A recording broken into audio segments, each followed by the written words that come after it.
Bueno, ya nuestro hermano hizo una muy buena presentación. Tengo la oportunidad de pastorear la iglesia presbiteriana en la Avenida Las Américas, el Antico de la Torre de Cali.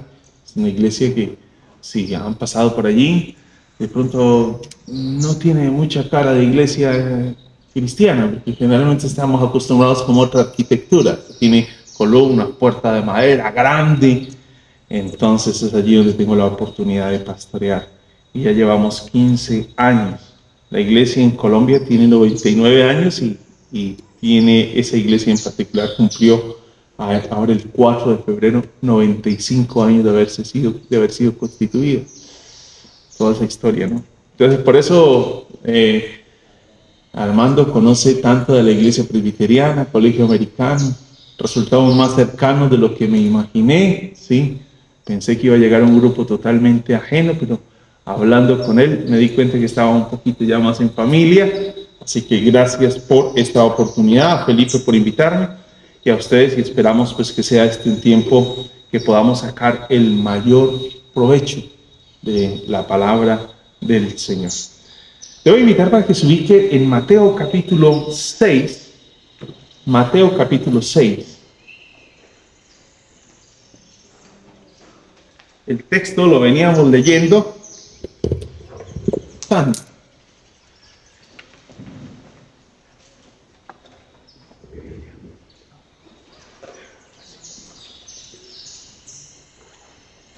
Mateo capítulo 6. Si me alejo del micrófono, ¿me escuchan? ¿Sí? No tengo que estar ahí pegado al micrófono, ¿no? ¿Escúchame? Exacto. Felipe me preguntó cuál es el título del sermón. Les voy a confesar, soy muy malo para los títulos de los sermones. Y decía, Señor, qué pregunta.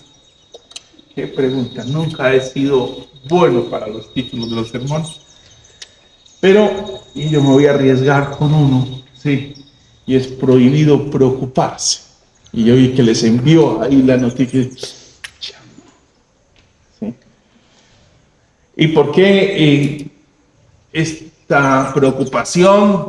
Pues porque tenemos muchas cosas por qué preocuparnos. Seguramente usted hoy vino pensando en muchas cosas. No sé si anoche logró dormir tranquilo, pero estoy seguro que si anoche pasó una buena noche, esta semana algo le estuvo preocupando y le generó alguna indisposición, alguna afectación, a lo mejor alguna noche la pasó como medio en vela, de pronto está bajo de nota y no está como bien, como en toda la fuerza, porque tenemos tantas cosas por qué preocuparnos.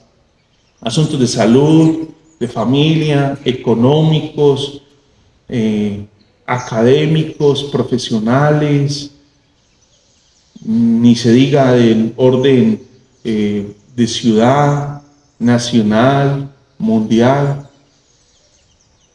Tantas cosas que se ven y se escuchan, ¿no? Que nos van como preocupando. ¿Qué irá a pasar? Esa situación que estoy viviendo, ¿cómo se irá a resolver? Son tantas las cosas que nos inquietan y las preocupaciones están al orden del día para todos nosotros. No faltan, están ahí. Y algo que a veces hacemos para las preocupaciones o la ansiedad o la angustia, porque el texto dice, por nada estéis afanosos, por nada se angustien. Y a veces nos enseñan como algunas técnicas para tratar de sopesar la angustia y la preocupación. Les cuento una pequeña historia personal. Hace como unos 18, 19 años mi esposa sufrió un trastorno de ansiedad. ¿Sí? Nosotros llegamos hace 15 años aquí a la ciudad de Cali y llegando aquí a la ciudad de Cali tuvo la peor de las crisis en su trastorno de ansiedad. Cuando inició el trastorno de ansiedad, y lo que hice fue investigar sobre el tema, cómo ayudarle, cómo poder aportarle a lo que estaba viviendo. Entonces me enteré que la respiración podía ser una buena manera de manejar, no solucionaba su problema, pero sí por lo menos ayudaba a regular ciertas situaciones que estaba viviendo. como en el trastorno de ansiedad, la mente se llena de tantos pensamientos, llegan a millón, llegan pensamientos. Entonces, ¿cómo tratar de amortiguar ese millón de pensamientos que llegan a la mente? Y desarrollamos algunas técnicas. Las técnicas en algún momento se agotan cuando se tratan de nuestros problemas, cuando se trata de nuestras preocupaciones, cuando se tratan de las luchas que todos nosotros tenemos. En algún momento la técnica se agota. Se agota. La técnica se queda corta. Y es ahí donde el Señor Jesús nos está haciendo un llamado. Esto forma parte de un sermón que ustedes seguramente han escuchado y habrán estudiado, habrán leído en varias ocasiones. Esta es una pequeña porción del Sermón de la Montaña, Sermón del Monte, Mateo 5, 6 y 7. Es toda una enseñanza, posiblemente no fue un discurso de una hora. Algunos hablan de que es posible que haya sido de días. Usted y yo lo leemos en un momento, con un buen café, nos sentamos, toma café, ¿no? Eso. La Biblia se estudia con café. La Biblia se estudia con un buen café. Entonces uno se prepara un buen café y lo puede leer en solo una taza de café es suficiente para leerse el Mateo 5, 6 y 7. Porque no es difícil leerlo, no es una lectura pesada, es una lectura fácil, se entiende fácil. No es algo que sea incomprensible, de manera que se lee fácil, pero posiblemente fue un sermón bastante largo. El Señor allí sentado ahí al lado del lago de Genesaret, del mar de Galilea. Ahí está sentado el lago de Genesaret o mar de Galilea, es lo mismo. Y están ahí sentados, no en una montaña, sino como en algo que sube allí, un pequeño monte que hay. Y están sentados y se sientan sus discípulos a escuchar. Y es ahí donde el Señor Jesús les va a decir a ellos que está prohibido preocuparse. ¿Y de dónde sacamos esa prohibición? Mire, 3 veces en ese solo texto se encuentra la expresión no se preocupe.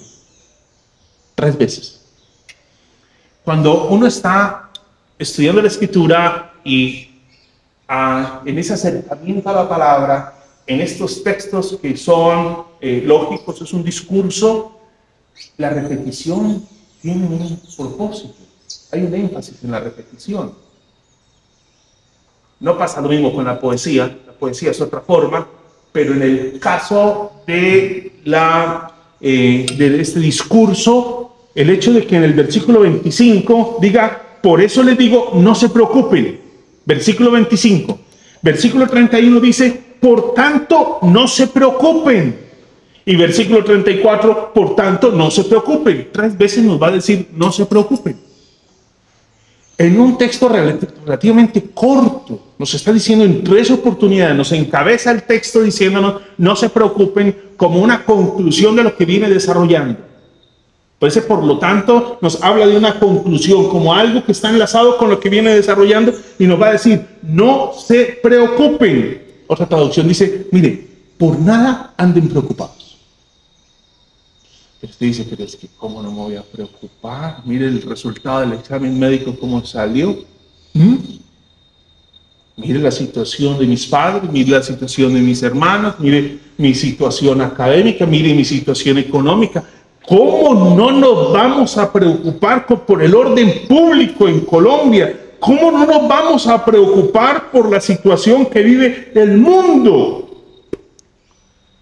El Evangelio de Lucas, que también nos va a narrar y va a citar este mismo episodio de enseñanza, en la Reina Valera, en Lucas capítulo 12, versículo 29, citando esta misma enseñanza, dice, ni estéis en ansiosa inquietud.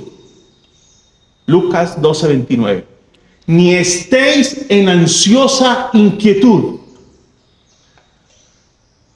Estamos hablando de esas situaciones en las que no nos hallamos, no nos encontramos. ¿Le ha pasado en algún momento que usted no se halla sentado, de pie, camina, va a un lado, va al otro? Y a veces adoptamos hábitos. Se ha dado cuenta que cuando estamos ansiosos a veces o comemos más de lo lo regular o menos, perdemos el apetito o se incrementa el apetito. A veces se duerme más y a veces se duerme menos. Los síntomas no son iguales. Y creo que Lucas está apuntando a eso cuando cita las palabras del Señor Jesús. Ni estéis en ansiosa inquietud. La Nueva Versión Internacional dice, dejen de atormentarse. Dejen de atormentarse. Y usted dice, sí, fuera tan fácil. Es que usted no ha recibido el examen médico que yo recibí, el resultado. Es que usted no tiene la presión económica que yo tengo, por eso es que usted está tan relajado. Yo a usted lo veo como tranquilo, claro. ¿Qué le va a preocupar a usted? La Dios habla hoy y dice, no anden afligidos. Claro, es que hablar cuando no hay problemas es tan sencillo. Es lo que argumentamos.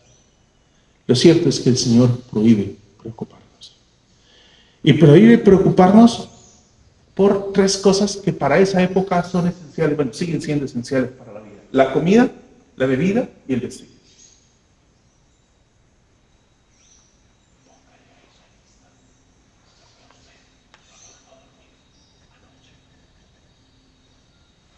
Si no clasifica allí, colóquelo ahí. Porque parece ser que esas eran las situaciones que a su contexto lo estaban afectando. El contexto en el que está hablando Jesús. Estamos hablando del norte del territorio de Israel. El norte es las personas que tienen que luchar para sobrevivir. Para decirlo de una manera clara, es como la clase obrera, la gente que trabaja, la gente que la tiene que luchar para poder sobrevivir. Que si amanece enfermo sabe que no tiene nada para comer. Que tiene que salir a buscar el jornal de cada día. En esa época no había contratos de trabajo. Que si usted lo despedía, lo indemnizaban. No eran así. Las dinámicas de trabajo eran diferentes. Y allí está prohibido, el Señor está prohibiendo en ese énfasis, en ese texto de Lucas, que es ese pasaje paralelo, está diciendo, prohibido, dejen de atormentarse, dejen esa ansiosa inquietud. Está prohibido. Es tan fácil decirlo, ¿no? Resulta tan cómodo. Versículo 31 del texto de Mateo, capítulo 6, dice, por tanto no os preocupéis diciendo qué comeremos, qué beberemos o con qué nos vestiremos. ¿Con qué pagaremos? ¿Qué haremos para resolver la situación académica? ¿Qué haremos para resolver la situación de relaciones? ¿Qué haré con esta situación, este vacío? ¿Qué haré con este problema que estoy enfrentando? ¿Qué haré?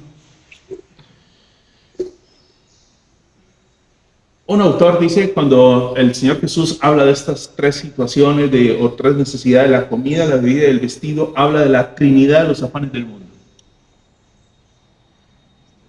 Básicamente, nosotros los seres humanos nos desvelamos por esto, por la comida, por la bebida y por el vestido.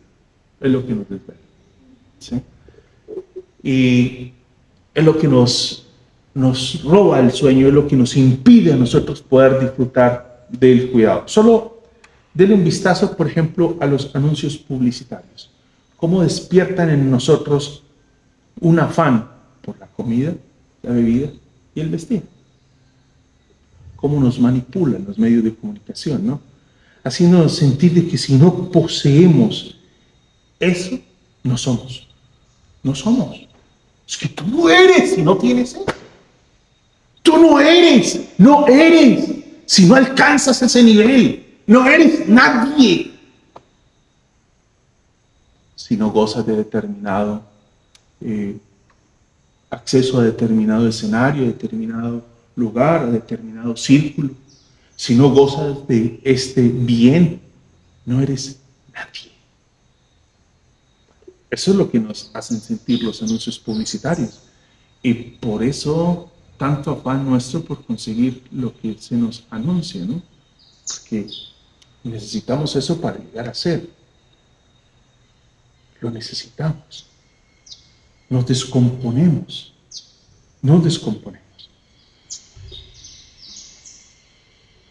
Fíjense a pensar en esto. ¿Cuáles fueron sus últimas oraciones a Dios? Generalmente giran en torno a nuestras necesidades, ¿no?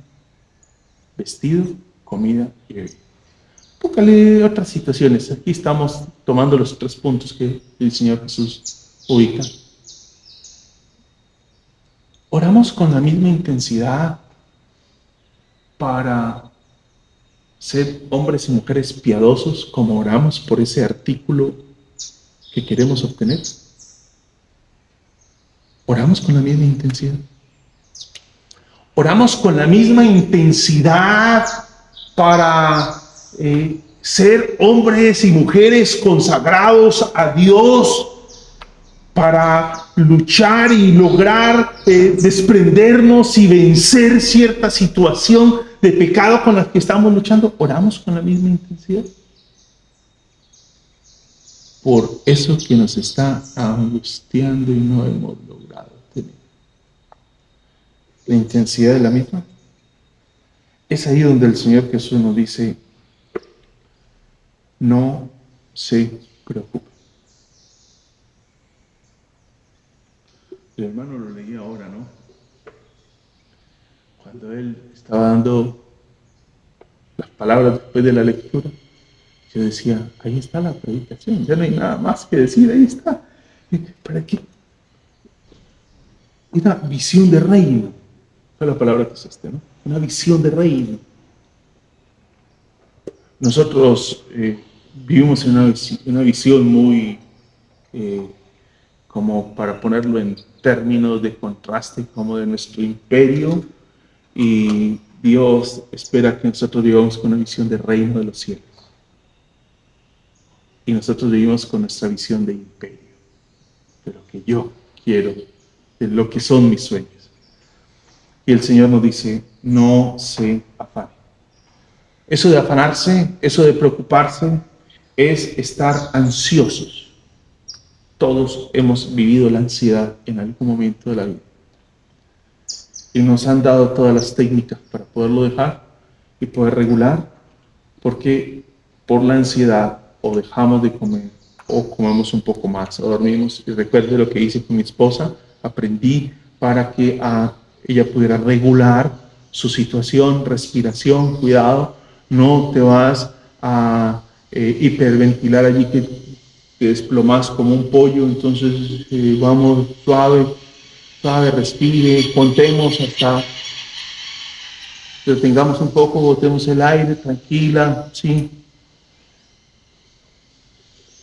Buscamos técnicas para poder vencer la ansiedad, para poder vencer esas angustias, para poder vencer lo que vivimos.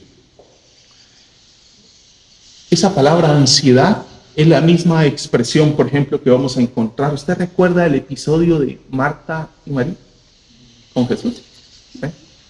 Ese episodio en el que el Señor Jesús llega a la casa de ellas y dice: pero Marta se preocupaba con todos los preparativos, y acercándose a él le dijo: Señor, ¿no te importa que mi hermana me deje servir solo? Dile pues que me ayude. Y el Señor respondió: Marta, Marta, tú estás preocupada y molesta por tantas cosas. Ella ha escogido la mejor parte. Así vivimos. Pareciera ser que Marta no logró entender el momento. Lo acabamos de cantar. Un precioso canto que entonábamos ahí, de las circunstancias que se mueven a nuestro alrededor, pero el Señor nos decía y entonábamos en ese canto de que Él estaba como en control de la situación, preocupados por tantas cosas. Y a veces nos perdemos, y es lo que nos sucede con la preocupación. Nos perdemos los momentos que Dios nos permite vivir. ¿Tú sabes a quién tenían Marta y María ahí sentados? Al Señor Jesús. María entendió el episodio. Este es un momento único único en la historia. Una mujer, primer siglo. Póngalo en ese contexto. Una mujer, primer siglo. Llega el Señor a la casa. Y esta mujer entiende que es un momento único. No puedo perderlo. Se sienta a los pies cual discípula.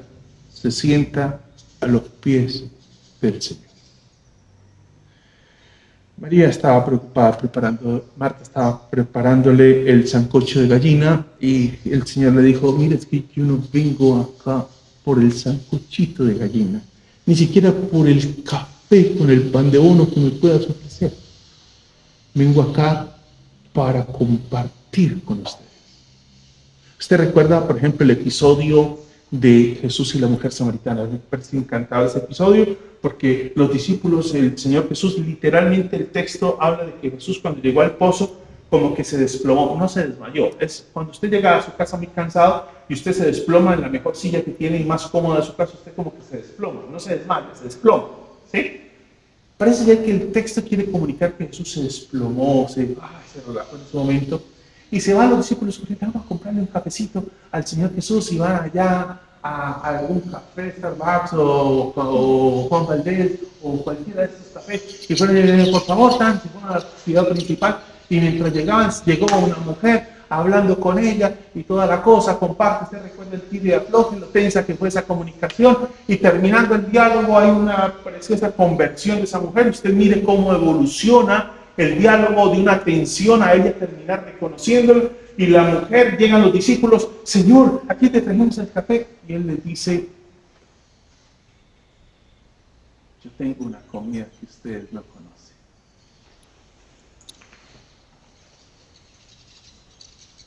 Parece ser que los discípulos no supieron entender el momento. Usted recuerda el texto, dice, le era necesario pasar por Samaria. Esa expresión necesaria usted lo puede ver como un paso obligatorio o puede entenderla como una expresión en la que el Señor está diciendo, tengo que pasar por ese lugar porque hay algo que tengo que hacer con alguien. Tengo que hacer algo. Y esa es la manera en cómo debe leerse el texto, porque parece ser que ese no era un paso obligatorio, de hecho era un paso que posiblemente muchos judíos podían esquivar, era un paso que el Señor Jesús muy adrede decidió tomar. Muy adrede decidió desplomarse en ese punto y los discípulos no entendieron. ¿Estás entendiendo el momento de la vida que estás viviendo? Recuerden, no se preocupen, pero ¿por qué no me voy a preocupar? Marta y María, ¿entendemos el momento? Mujer samaritana, ¿entendemos el momento? ¿Se entiende el momento en el que Dios lo ha involucrado? ¿Entiende lo que Dios está haciendo con usted, con su familia, con los suyos, con su entorno? ¿Lo estamos entendiendo? ¿Estamos leyendo? Cuando el texto habla allí en el Evangelio de Lucas, hablando de la parábola de la semilla, también habla de que las preocupaciones ahogan la palabra. Las preocupaciones tienen que ver con eso de no poder saber leer el momento en el que estamos.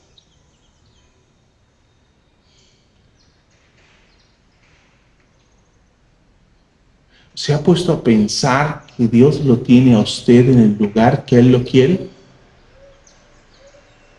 El punto de la vida que usted está viviendo es el punto donde Dios lo quiere a usted hoy. Pero las preocupaciones ahogan la palabra. ¿Y qué tal el texto de Filipenses? El apóstol Pablo cuando nos dice, por nada estéis afanados, por nada. Y uno dice, ¿cómo que por nada? Si tengo tanto por qué preocuparme. Es una cosa absurda. No estamos entendiendo el momento. No estamos entendiendo el tiempo en el que estamos. El apóstol Pablo dice, en vez de preocuparse, ¿por qué no se dedica a la oración y a dar gracias? ¿Y cómo voy a dar gracias? Usted no se da cuenta. Es que usted no vive lo que yo estoy viviendo. No, es que yo no tengo que vivir. pero usted tampoco sabe lo que yo estoy viviendo. ¿Sí? Usted me ve aquí hoy, conoce muy poco, tiene muy poca información de mí. ¿Sí? Seguramente cada uno de los que estamos acá tenemos nuestras luchas, tensiones, ires y venires, nuestras preocupaciones. Y el Señor nos está diciendo, por nada estéis afanosos. No se distraiga. Las ansiedades distraen. Marta fue distraída por la ansiedad. Marta fue distraída. Los discípulos fueron distraídos. No supieron leer el momento. Y Jesús les dice, les deja el café servido. Y ellos se preguntan, ¿y quién le trajo de comer? Es una cuestión de lectura. Es una cuestión de aprender a leer. De aprender a leer.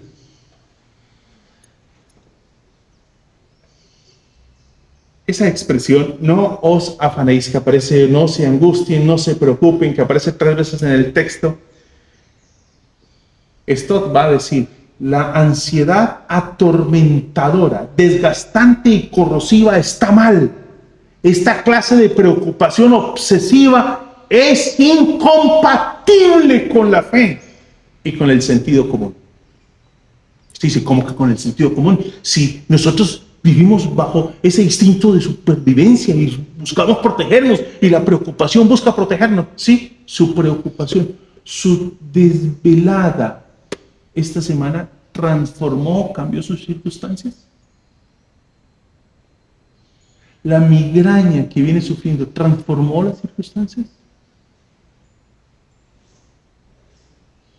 Ese exceso en la comida ha transformado las circunstancias. Sentido común. Sentido común. Y es lo que el texto va a decir. ¿Sí? Y aquí es donde viene, bueno, está mal, sí, es verdad que no debemos preocuparnos, pero es que eso es tan normal. Cuidado, nosotros andamos normalizando conductas que el Señor Jesús constantemente desaprueba. Nosotros andamos normalizando conductas que el Señor constantemente desaprueba. Desecha. Constantemente. Es más, el Señor Jesús en el versículo 30, si usted se acerca conmigo al versículo 30, dice allí el versículo 30, y si Dios así viste la hierba del campo, que hoy es y mañana es echada en el horno, ¿no hará Él mucho más por ustedes? ¿Cómo termina el versículo? ¿Cómo? Hombre. Nosotros andamos normalizando lo que el Señor desaprueba. Sí, está mal, no preocupando. Bueno, está mal, sí. Pero eso es tan normal. Somos humanos. Cuidado. Nosotros andamos normalizando conductas que el Señor constantemente está desaprobando. Nosotros le andamos dando el visto bueno. Sí. Andamos dándole el visto bueno a todas esas conductas. Y nosotros debemos y podemos confiar en Dios, que creó y sustenta nuestro cuerpo y seguirá sustentándolo. Versículo 25. Por eso les digo, no se preocupen por su vida, qué comerán o qué beberán, ni por su cuerpo, qué vestirán. ¿No es la vida más que el alimento y el cuerpo más que la vida, que la ropa? ¿A quién le está predicando el Señor Jesús? Le está predicando a judíos, está hablándole a judíos. ¿Cuál es el concepto que tienen esos judíos de Dios? ¿Quién es Dios para esos judíos? ¿Quién es Dios para esos hombres? Para ese auditorio, para esas personas. Dios para ese auditorio es el creador. Dios para ese auditorio es el dador de la vida. Dios para ese auditorio es quien les ha permitido llegar hasta ese punto. Dios es quien los ha sustentado. La historia de su pueblo da cuenta de que ellos han llegado hasta ese punto porque Dios los ha llevado hasta allí. Dios les dio existencia. Dios creó al ser humano. Dios creó ese pueblo. Génesis capítulo 12. Dios ha sustentado a ese pueblo, lo ha traído con toda esa historia que ustedes conocen, el cautiverio babilónico, con lo que vivieron allí en ese periodo intertestamentario, con todo eso que vieron. Ese pueblo ha llegado hasta ese punto porque Dios ha sido quien lo ha preservado. ¿Cómo es que Dios nos da lo más? ¿No nos dará lo menos? Es la pregunta del Señor Jesús. Detrás de esa fórmula que está allí planteada en el versículo 25, básicamente nos está diciendo: Dios nos ha dado la vida, Dios nos ha dado el cuerpo, Dios nos ha preservado hasta aquí, nos ha preservado. Nos ha dado lo más, ¿no nos dará lo menos? Si nos dio la vida, ¿no nos dará el sustento para esa vida? Si le permitió llegar a usted hasta aquí hoy, ¿no le ayudará a usted con esa situación que para usted es incontrolable, inmanejable, se escapó de sus manos, huyó? Y es que la ansiedad tiene que ver con la incapacidad, como que ya escapa de la posibilidad de llegar. Usted se ha extendido para encontrarle solución y ya no puede alcanzarlo, ha hecho sus mayores esfuerzos para solucionarlo y no ha podido. Es ahí donde el Señor Jesús le va a decir: correcto, genial que no puedes alcanzar. Porque llegó el momento en que aprendas algo. Es cuestión de entender el momento de la vida, el punto de la vida en el que está. Dios les dio la vida. Dios les ha dado todo cuanto ustedes tienen, son. Les ha permitido llegar hasta donde ustedes están. Les ha dado lo más. ¿No les dará lo menos?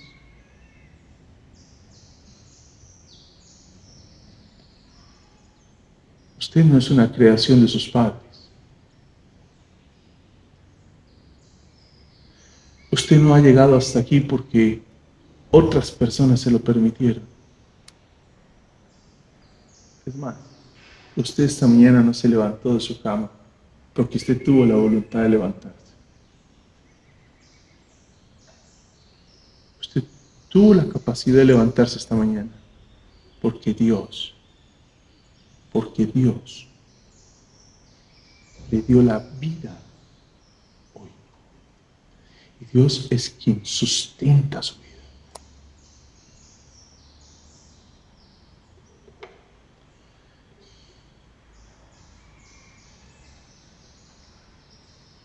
Cuán inútiles son nuestras preocupaciones. ¿Sí? Son tan inútiles que el Señor Jesús en el versículo 27 va a decir: ¿quién de ustedes, por ansioso que esté, por desvelado que haya pasado, por las situaciones y usted haya expresiones de su angustia y de su preocupación que ha manifestado, quién con todas esas ansiedades ha logrado añadir una hora al curso de la vida?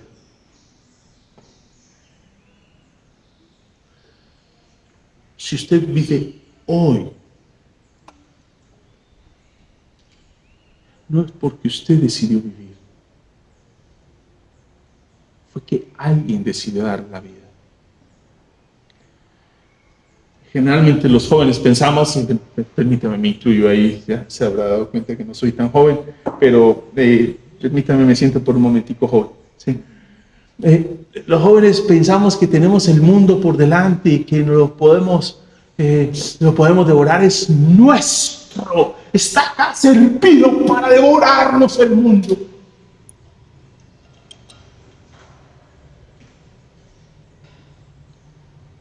Lo cierto es que eso es lo que quisiéramos, pero no es la realidad. El mundo nos devora. Las preocupaciones nos agotan.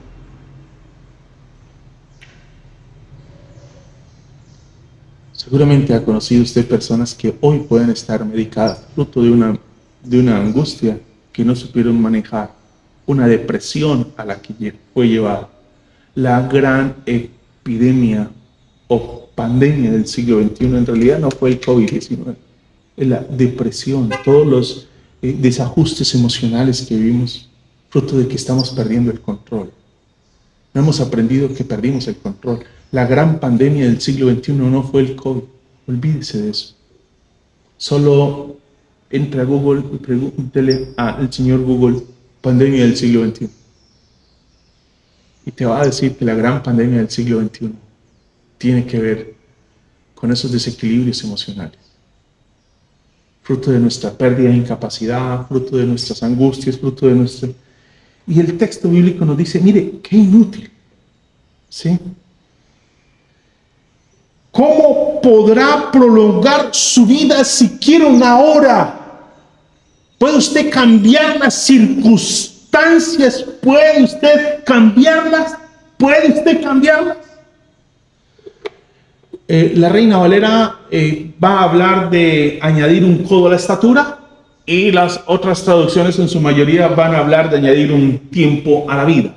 Parece ser que son dos formas posibles de traducir el mismo versículo bíblico. Si usted lo lee en la Reina Valera, le dice, por mucho que usted se afane, podrá añadir un codo. Parece ser que era como una medida más o menos unos 42 centímetros. Está hablando de añadirle a la estatura. Podrá añadirle algo a la estatura. Si usted se esfuerza, podrá añadirle una hora de vida a su vida si usted se angustia.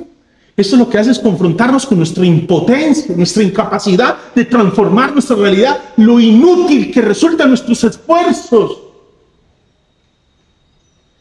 Y es acá donde el Señor Jesús usa una cosa sorprendente.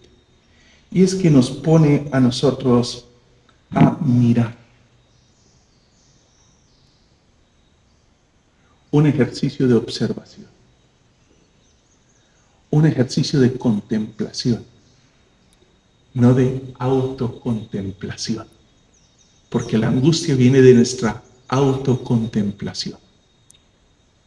Contemplamos, pobrecito, la miserable, soy miserable, no puedo, soy miserable, no puedo, todo se viene contra mí. El texto dice, mire, deje de... Recuerdo a mi profesor de teología en el seminario, él decía, el profesor ya murió, era un presbiteriano también, y él decía, el ser humano vive en un incurvatus in se. ¿Sabe cómo vive el hombre del siglo XXI? En un incurvatus in se, en una vuelta hacia sí mismo. ¿Sabes cuál es el llamado de la Escritura? A salir de ese incurvatus in se y volvernos a Dios. Salga de esa autocontemplación. Ese es el fracaso nuestro. Salga de esa autocontemplación. Miren, versículo 26. Versículo 28, observen. Lo que pasa es que todo se nos volvió tan parte del paisaje ya que perdimos la capacidad de asombro. Perdimos nuestra capacidad de asombro. Miren las aves del cielo. Miren, observen, versículo 28, cómo crecen los lirios del campo.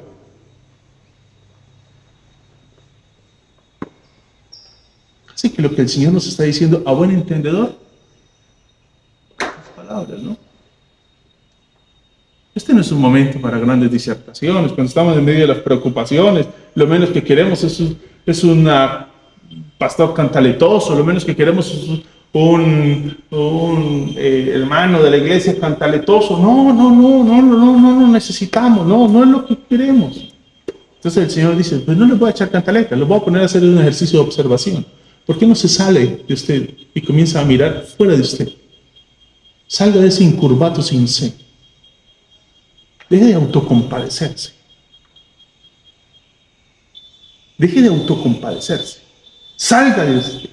Miren, observen, medite en la providencia de Dios. Salga de usted y contemple la creación, la providencia de Dios. John Stott, hablando de esa expresión, miren, observen, dice, esta expresión puede traducirse como, fija tus ojos para que mires bien.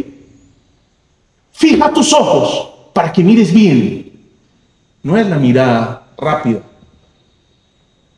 poco escrutadora, no.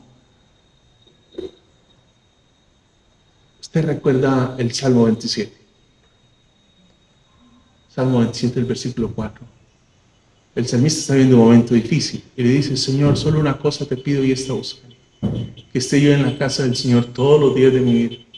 ¿Para qué? Para contemplar tu hermosura e inquirir en tu templo. ¿Qué es eso de inquirir? Inquirir es cuando a usted le dan algo tan bien empacado, con tanta curiosidad, y no faltará quien llegue, ¡ah! Pero usted lo ve tan bien empacado. Esto es un delito, romper esto para morir. Y usted comienza a abrirlo con tanta furia. Inquirir da la idea de algo que usted comienza a explorar. Pero que quede claro, Dios no es conocido porque usted decide conocerlo. Dios es conocido porque Él quiere dejarse conocer de usted y de mí. Entonces, el salmista lo que hace es pedirle al Señor con relación a algo que Dios ya decidió. Dios es conocible porque Él decidió dejarse conocer. Él es el inconocible. Si no hubiera sido por su gracia y su decisión de dejarse conocer, nunca hubiéramos podido conocerlo. Usted ha escuchado la palabra revelación. Me imagino que en alguna oportunidad la habrá escuchado. Y la palabra revelación precisamente toca el tema. Revelación es correr el telón. Dios decide correr el telón para que nosotros podamos ver qué hay detrás del telón. Pero el telón no lo corremos nosotros. Revelación es Dios decide darse a conocer. Acá nos está diciendo, ¿por qué no, en vez de dedicarte a conocerte y a explorar tus incapacidades, tus imposibilidades, tus limitaciones, que a lo mejor eres muy consciente de ello, ¿por qué no te dedicas a conocer a quien decidió darse a conocer? Mira la providencia. Mira la providencia. Mira, observa, contempla la providencia. Mediten. Por eso Dios les dice: fija tus ojos para que miren bien. Mira, fija tus ojos para que puedan apreciar bien. ¿Y a quién espera el Señor que veamos? Pues espera que veamos unas aves y espera que veamos unos lirios. ¿Sí?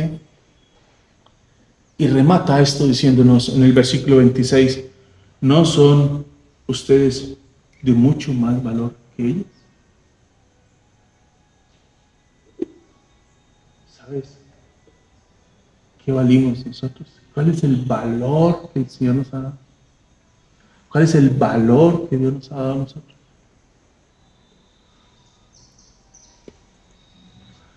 Su Hijo. ¿Qué valor?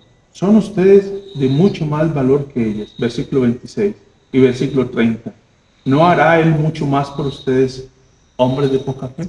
Hablando en contraste con los lirios del campo. ¿No hará Él mucho más por ustedes?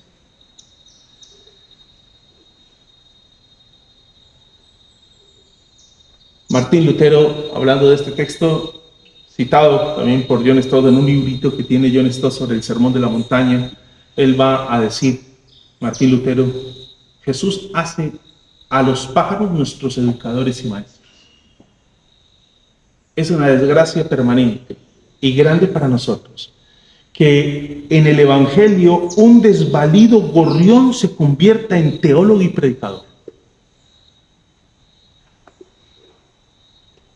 No sé cuántos de ustedes aprecian eso que acabamos de escuchar.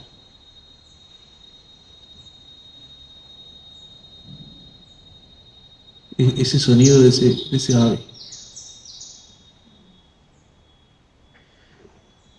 Martín Lutero dice, es increíble, Dios hizo de ese pájaro un teólogo y nuestro maestro.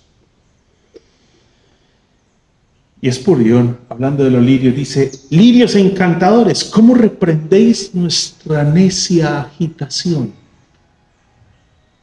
Usted ve una flor y dice, qué belleza. Y entonces el Señor le dice, bueno, ya la contemplaste, ahora ella ni trabaja, ni hila, y mira con qué tremenda gloria la viste el Señor. ¿No es inútil tu ansiedad, tu preocupación? ¿Por qué es inútil? Versículo 32. Creo que el versículo 32 es el centro de este texto y no es la primera vez que aparece el texto en el Sermón de la Montaña. Ya lo vamos a mirar. Versículo 32. Porque los gentiles buscan ansiosamente todas estas cosas que el Padre Celestial sabe que ustedes necesitan todas estas cosas. ¿Por qué es inútil? ¿Por qué resulta irracional la preocupación? Mire lo que estoy diciendo, no me estoy equivocando. ¿Por qué a la luz de este texto resulta irracional nuestra angustia? Resulta irracional que no podamos pasar una buena noche, así estemos sumidos en el más grande de los problemas. ¿Por qué resulta irracional? ¿Por qué resulta irracional que cuando el examen médico llega, nosotros no podamos dormir?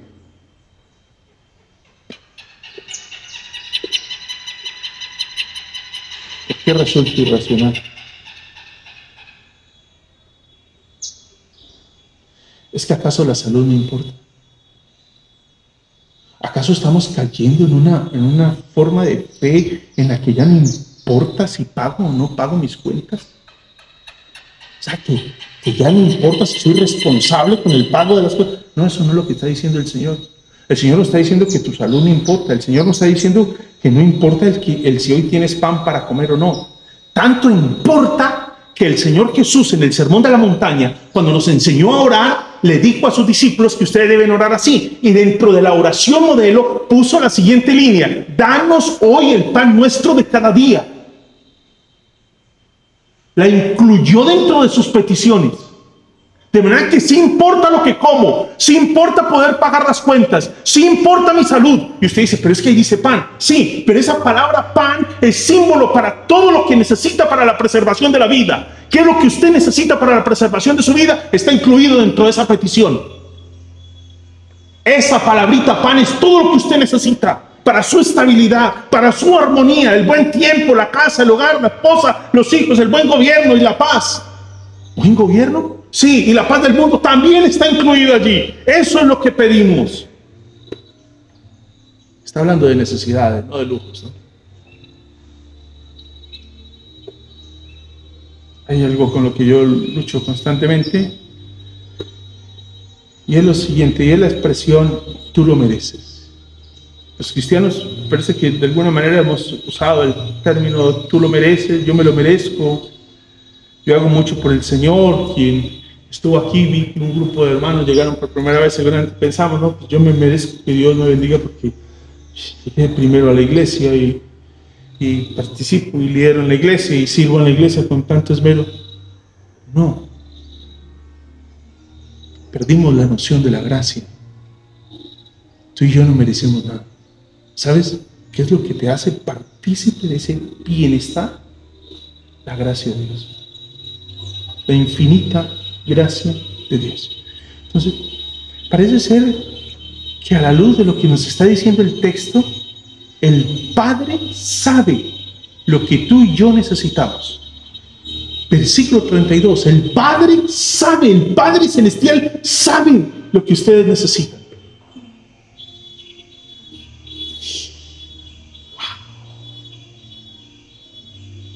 Les decía que no es la primera vez que aparece. Capítulo 6, versículo 8 del mismo Sermón de la Montaña dice: por tanto no se hagan semejantes a ellos, porque su Padre sabe lo que ustedes necesitan antes de que se lo pidan. Yo tuve un padre muy responsable, un hombre muy responsable. Mi madre no estuvo en casa desde muy temprano y mi padre fue el que nos educó. Somos 2 hijos y quedamos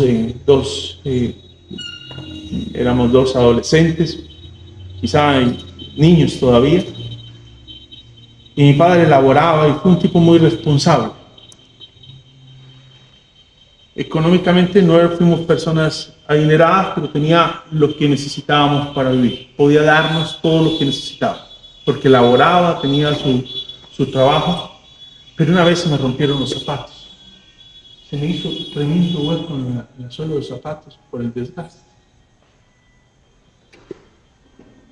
Tanto los usé que se desgastaron y ya caminaba y se me mojaban los zapatos. Entonces una vez fui donde él, le dije, necesito unos zapatos. Y me dijo, ¿por qué? Entonces le mostré la suela de los zapatos y dije, ¿cómo no me había dicho? Cuando yo leí este texto, recordé esa historia.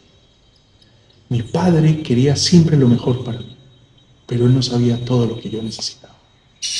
Pero tu Padre Celestial sí sabe todo lo que tú necesitas. Él no es como mi padre. Fue una persona que trabajó por darme todo, por sostenerme. Trabajó por darme todo lo que yo necesitaba, pero no sabía todo. Pero el Padre Celestial sí sabe todo lo que tú necesitas. Esa es la gran diferencia entre mi Padre y el Padre Celestial. Dios sabe lo que ustedes necesitan. ¿Dónde radica la seguridad?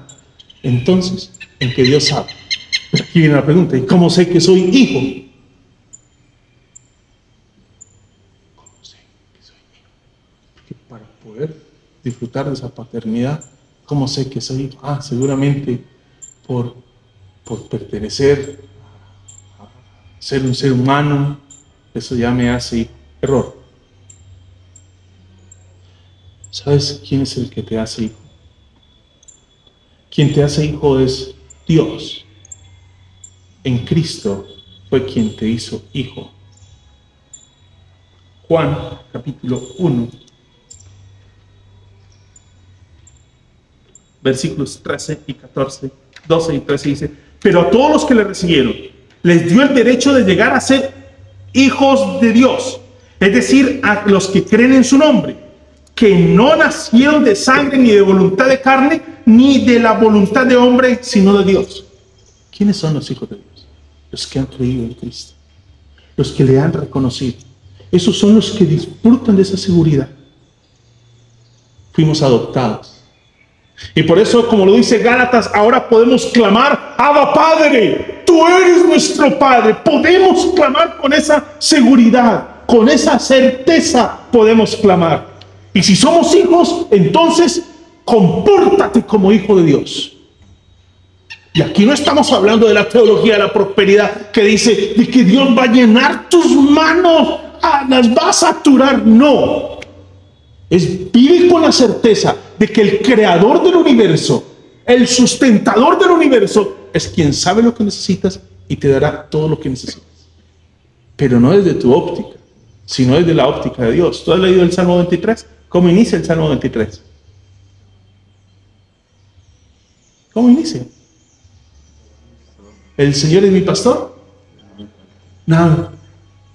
Téngalo ahí, usted dice, pero a mí me faltan muchas cosas. ¿Qué tal si le cambio la torta y le digo, qué tal si pensamos no desde la óptica nuestra, sino desde la óptica de Él como pastor? Y Dios nos tiene donde Él nos quiere hoy. Pero mire cómo estoy vaciado, mire cómo estoy, mire mi situación de salud, mire cómo estoy, mire mi situación económica, mire mi situación familiar. ¿Qué tal si te digo entonces a la luz del Salmo 23 y a la luz de Mateo capítulo 6 que Dios te tiene donde te quiere? Porque Dios sabe. Dios sabe. Y te tiene donde te quiere. ¿Cuál es el propósito? Eso sí es una tarea que te queda para que descubras que es el propósito de Dios. Con una advertencia. Dios no tiene por qué darte explicaciones, pero tienes la certeza de que ese Padre sabe lo que hace. ¿Cómo que no? Si es mi vida. No, no es tu vida. Fue la vida que Dios te dio. Todo lo que tienes le pertenece a Él.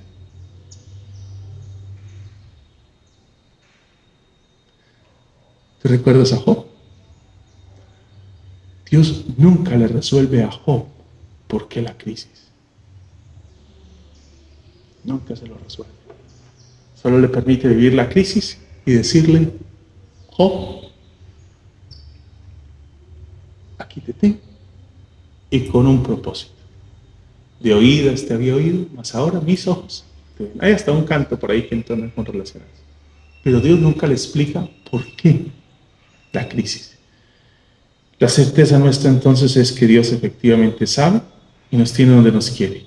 De tal forma que no hay justificación para nuestra preocupación. No la hay.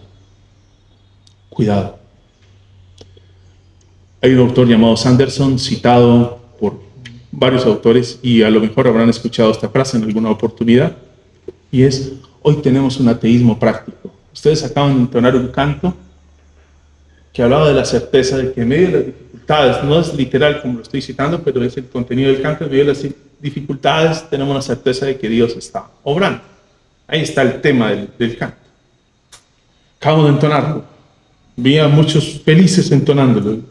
Y me emociona la alabanza. Espero mañana no verlos sentados en el quicio de la acera de su casa, llorando por la situación que está viviendo y usted diciendo: ¿dónde está Dios? Dios me ha abandonado. ¿Se da cuenta que si vivimos entonces un ateísmo práctico? Doctrinalmente tenemos el concepto: Dios es todopoderoso y es mi Padre.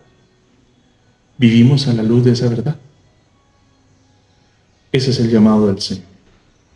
Dios no es un Padre irresponsable. No lo es. Es posible que tengamos muchas referencias de padres irresponsables, pero Dios creó, salvó y sustenta tu vida. Dios creó, salvó y sustenta tu vida. Y si te creó, Él te seguirá sustentando, te seguirá sustentando. Él nos dijo que los pájaros y los lirios tuvieran un Padre celestial. Nos dijo que somos nosotros los que tenemos un Padre celestial. Y si ellos, siendo criaturas, disfrutan de ese cuidado de ese Creador, cuánto más los hijos de ese Padre y Creador disfrutarán de su cuidado. Por eso, las palabras con las que iniciaste la lectura: pero busquen primero el reino de Dios y su justicia, y todas estas cosas serán añadidas. Por tanto, no se preocupen. Es inútil preocuparse. Más bien, porque no aprendemos a adorar a Dios mientras sufrimos. Suena como ilógico, ¿no? No rima eso. Adoración y sufrimiento, ¿sí van de la mano? Claro que sí. Si no estamos convencidos y te gusta la lectura, te recomiendo un librito de un pastor bautista llamado John Piper. Escribe un librito del sufrimiento y la soberanía de Dios. En la época que mi esposa sufrió el trastorno de ansiedad, compré el libro y inicié a leerlo y llegué al tercer capítulo y no aguanté. Tuve que dejarlo. No aguanté porque yo así lo interpretaba, era mucho voltaje para mí en ese momento, para lo que estaba viviendo, y lo que decía el libro era, creo que estaba enfrentado a un ateísmo práctico en ese momento. Más adelante volví a tomar el libro, inicié y avancé como 2 páginas más de donde inicié la primera vez que intenté. Me tocó volverlo a dejar de lado. Por fin, he terminado de leerlo. Y he aprendido por la palabra de que efectivamente, mientras sufrimos, podemos adorar. Porque Dios es soberano. Y ese soberano es tu Creador.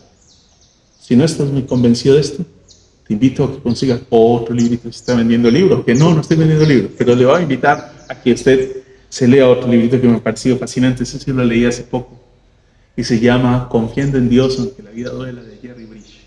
Un precioso libro. Habla de 3 atributos de Dios. Habla de la soberanía de Dios, habla del amor de Dios y habla de la sabiduría de Dios. Dios sabe lo que hace. Tiene todo el poder para hacer lo que quiere hacer y lo hace porque nos ama. Sí. Que Dios te ayude y te dé la certeza de que tu vida está en sus manos. Por eso está prohibido preocuparnos, porque Dios es nuestro Padre. Y tenemos esa certeza porque Cristo murió por nosotros. Sí. No es porque tú lo sientes. Yo no sé si hoy te sientes hijo, pero no es por lo que tú sientes, es por lo que Cristo hizo en la cruz del Calvario. Él te hizo hijo por el sacrificio de Jesús.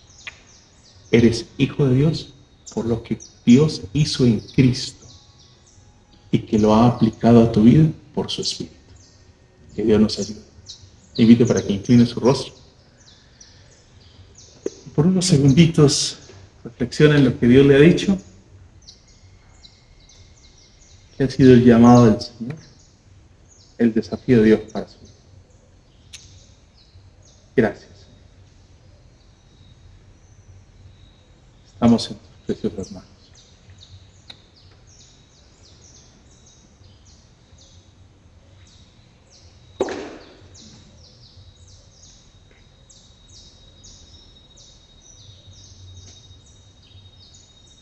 Dos o tres de ustedes que quieran elevar una oración, una corta oración, quizá una palabra nomás es suficiente, o una frase corta, dos o tres, de manera ordenada, en reacción a lo que Dios les ha dicho en su palabra. Dos o tres de ustedes.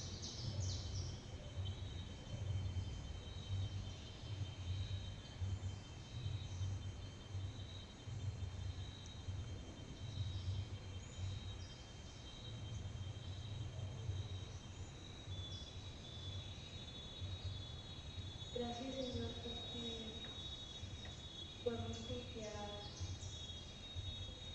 en tu Hijo, que fue crucificado por nosotros y resucitó, mostrándonos de que somos tus hijos, somos tus hijas, Señor. Gracias. Tú eres nuestro Padre, danos la certeza a través de Cristo Jesús. Tú eres nuestro Padre. Gracias. Gracias, Dios.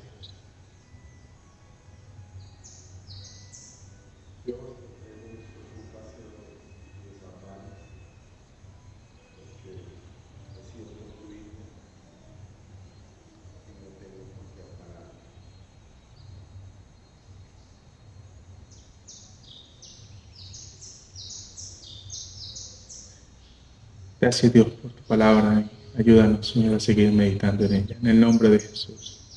Amén. Mis hermanos, aprovecho para despedirme porque debo salir corriendo. Voy para el norte de la